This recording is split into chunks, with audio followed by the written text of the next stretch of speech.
Burunning burunusida nihoyat sovuq bir kechada bir yigit o'zining chidir uyida amdi aram olay deb turishiga chidirning pardasi qayrilibdi.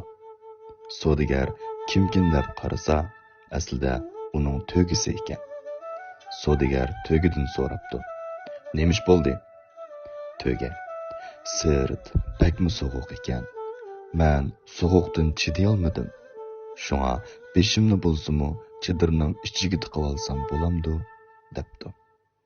Yigit nihoyat kang qo'rsoq kishi bo'lib, "Bo'ladi, isnib olg'in", debdi. Shundoq qilib to'ga beshini chidirning ichiga kirgizibdi. Biroq uzoq o'tmay to'ga yana eg'iz ichibdi. "Mening bo'ynimmi bek to'nglab ketdi. Bo'ynimni isitib olsam bo'lamdi", debdi. Yigit ichida baribir chidirda ozroq bo'lsin o'rin bor, deb o'ylabdi va to'gining talabiga ma'qul bo'ldi.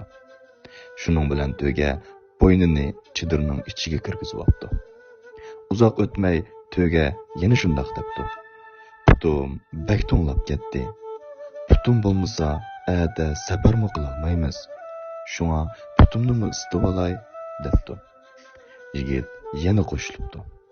Birdamdan keyin to'ga: "Meningcha, bundoq tursam, sirtning shamili chidirning ichiga kirib oladi ekan. Uningdan ko'ra butun badanimni chidirning ichiga kirgizib olganim yaxshi o'xshaydi", debdi. Biroq chidir bakli kichik bo'lib, aslida birla odam sig'adi ekan. Lekin oq ko'ngil yigit yanada to'gining talabiga qo'shilibdi. Biroq chidirning ichida bir odam, yana bir to'ga bakli qistilib qopti.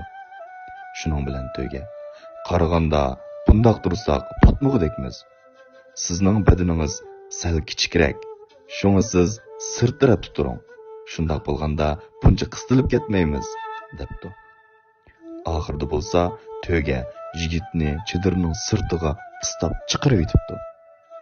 O'zi bo'lsa issiq chidirning ichida rohatlanib yetibdi. Do'stim, bu hikoyadan nimani tushundingiz? O'ylaganlaringizni inkos qoldirib qo'yishni unutmang.